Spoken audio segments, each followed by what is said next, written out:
नमस्कार दोस्तों, हमारे चैनल पर आप सभी का स्वागत है।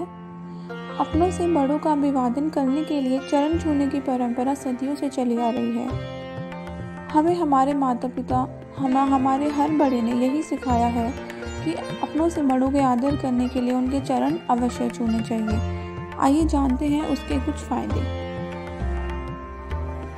चरण छूने का मतलब है पूरी श्रद्धा के साथ किसी के आगे नतमस्तक होना। इससे हमारे मन को शांति मिलती है। साथ ही चरण छूने वाला दूसरों को भी अपने आचरण से प्रभावित करने में कामयाब हो जाता है। जब हम किसी आदरणीय व्यक्ति के चरण छूते हैं तो आशीर्वाद के तौर पर उनका हाथ हमारे सिर के ऊपरी भाग को और हमारा हाथ उनके चरण को स्पर्श करता है।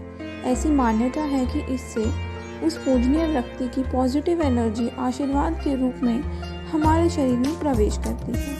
इससे हमारा आध्यात्मिक तथा मानसिक विकास होता है।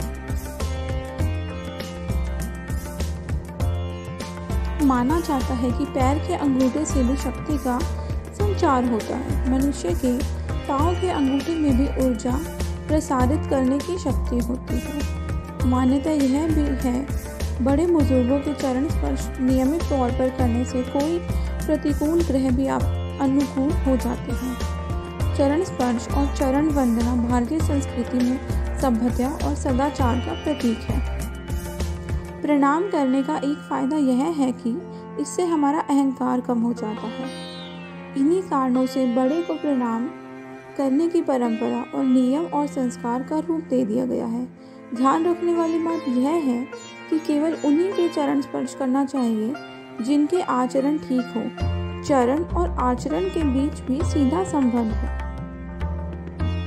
इसका मनोवैज्ञानिक पक्ष यह है कि जिन लक्ष्यों की प्राप्ति को मन में रखकर बड़ों को प्रणाम किया जाता है उस लक्ष्य को पाने का बल मिलता है। इसका वैज्ञानिक पक्ष इस तरह है।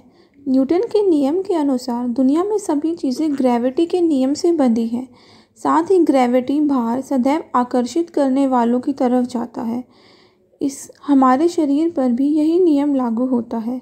सिर को उत्तरी ध्रुव और पैरों को दक्षिणी ध्रुव माना जाता है। इसका मतलब यह हुआ कि ग्रेविटी ऊर्जा या चुंबकीय ऊर्जा हमारे उत्तरी ध्रुव से प्रवेश कर दक्षिणी ध्रुव की ओर प्रवाहित होकर अपना चक्र पूरा करती है। यानी शरीर में उत्तरी ध्रुव मतलब सिर से सकारात्मक ऊर्जा प्रवेश कर दक्षिणी ध्रुव यानी हमारे पैर की ओर से प्रभावित होती है। दक्षिणी ध्रुव पर यह ऊर्जा असीमित मात्रा में स्थिर हो जाती है। पैरों की और ऊर्जा का केंद्र बन जाता है।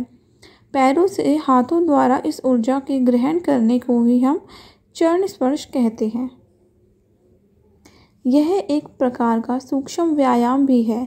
पैर छूने से शारीरिक कसरत होती है। झुककर पैर छूने, घुटने के बल बैठकर प्रणाम करने या साक्षात दंडवत से शरीर लचीला बनता है।